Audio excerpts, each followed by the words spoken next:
said that the sign of the scholars of the Akhirah is their love for Imam al-Ghazali and his books. And the sign of the scholars of the Dunya, right, is their hatred of Imam al-Ghazali and his books. And the reason why is that if someone exposes you, right, and exposes your lower qualities, generally if it's all nafs, you're not going to like that individual. And so Imam al-Ghazali exposes through his books, right, the Dajjalic scholars, right, who are reality calling to the dunya. And so if you find someone not liking Imam al-Ghazali, be very cautious about that individual. Because why is that individual not like Imam al-Ghazali? And this is something we'll mention here in a minute. And so, one of the things, the first thing he mentions is about the story that Imam Abdullah bin As'ad al-Yafi'i, who's a great Yemeni scholar, who is the author of the book Rawd al-Riyahin, fi Hikayat al-Salihin, and a number of other books. And he mentions a long dream that happened to this individual, a famous Moroccan scholar. And this dream that he mentions it was Senate, right? He has a chain where Imam Abdullah bin As'ad al-Yafi heard it from someone who saw the dream, right? And so that this is something that is not just, people think is just something out there and from right field, as they say.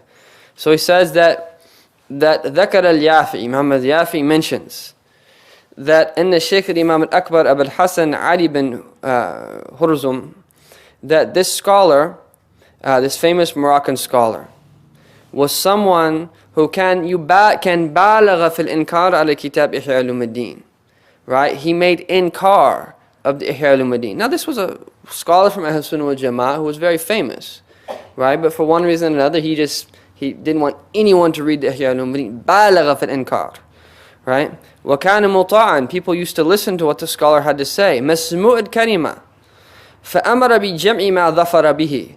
So he ordered everyone to gather all of the copies of the Ihya ulumuddin and to have them burned in the Jami', in the central mosque on the day of Jum'ah, on Friday.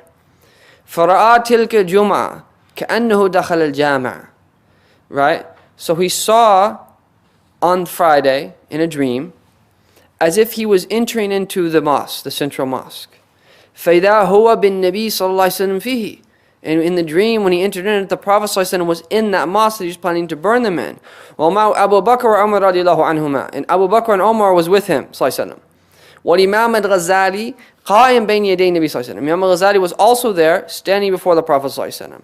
So when the scholar approached him, Imam al-Ghazali said, هَذَا خَصْمِي يَا رَسُولَ اللَّهِ. This is my adversary, Ya Rasulullah. Right? In court, you have the defendant, and the plaintiff and the defendant.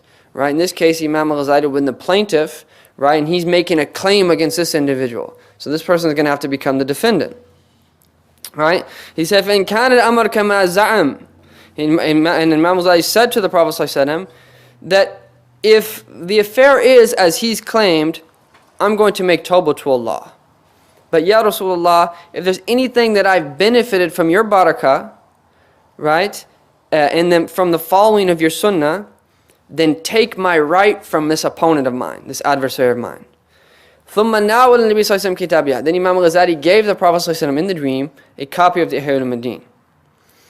So the Prophet ﷺ flipped through it, page by page, from the beginning to the end. ثُمَّ قَالَ وَاللَّهِ إِنَّ هَذَا لَشَيْءٌ حَسَنٌ. He said that by Allah, this is something good. ثُمَّ نَاوَلَهُ الصِّدِّيقُ رَضِيَ اللَّهُ عَنْهُ. Then the Prophet ﷺ gave it to Abu Bakr as-Siddiq and said he found it to be a good thing. Then passed it on to Umar bin al-Khattab. All of this in the dream. Then he passed it on to Abu Bakr, and Abu Bakr said, نَعَمْ وَالَّذِي بَعْثَ بِالْحَقِّ إِنَّهُ لَشَيْءٌ حَسَنٌ. Yes, by the one who sent you with truth, indeed it is a good thing. Then he passed it also after that to Umar al-Faruq radiallahu anhu, and that he praised the book and said what Sayyidina Abu Bakr as-Siddiq said. Then the Prophet ﷺ ordered that the scholar's shirt be taken off, and that he be punished and given the penal punishment of lying. So they took in the dream that his shirt was taken off, and they started to beat him with a leather whip, right? And that when he was struck 5 times and flogged 5 times, that Sayyidina Abu Bakr as-Siddiq interceded for the poor man and said, Ya Rasulullah, لَعَلَّهُ ظَنَّ خِلَافْ سُنَّتِكَ فَأَخْطَأَ فِي ظَنِّهِ. O Rasulullah, perhaps he thought this book was contrary or against your sunnah, and so he made a mistake in what he thought. And so Imam Ghazali, once he saw Sayyidina Abu Bakr interceded for the man, that Imam Ghazali accepted the intercession of Abu Bakr as-Siddiq, and then the scholar woke up from his dream. And a trace from where he was whipped was on his back. He woke up having where he was whipped, the marks from the whipping still upon his back. And he informed the people that were around him what had happened, and he made tawbah to Allah subhanahu wa ta'ala, and he made tawbah from telling people not to read the books of Imam Ghazali, but he remained for a period of time in pain from the marks of the whip. And he continued at this point, he realized he was in trouble. So he turned to Allah subhanahu wa ta'ala, sought the intercession of the Prophet Muhammad sallallahu alaihi wasallam, and did this over and over and over again until he saw the Prophet sallallahu alaihi wasallam in a dream after that. And the Prophet sallallahu alaihi wasallam came, and after that wiped over with his noble hand the place where he'd been whipped in the dream. And then he woke up in the morning after that with no more pain. And then he continually, after that, recited the Ihya al-Din, and Allah subhanahu wa ta'ala gave that person openings and gave him ma'rifah, knowledge of him subhanahu wa ta'ala. وَصَارَ مِنْ أَكَابِرِ الْمَشَايِخ, and came to be from the great scholars of the deen, of the inward and outward knowledges, rahimahullah ta'ala, this Maghribi scholar. But then Imam al-Yafi mentions his senate in this dream, so that people don't think that this is something just arbitrary. وَرَوَيْنَا ذَلِكَ بِالْأَسَانِيدِ الصَّحِيحَةِ. We have narrated to you this dream with authentic chains. فَأَخْبَرَنِي بِذَلِكَ وَلِيَ اللَّهِ عَنْ وَلِيِ اللَّهِ الشَّيْخِ الْأَكْبَرِ. So a wali informed me, who informed me on behalf of another wali from the Shaykh al-Akbar al-Qutb Shihabuddin Ahmed bin الميلك والميلك والله أعلم الشاذلي عن شيخي الشيخ الكبير العارف بلا ياقوت الشاذلي, who's عن شيخي الشيخ الكبير العارف بلا أبي العباس المرسي عن شيخي الشيخ الكبير شيخ الشيوخ أبي الحسن الشاذلي.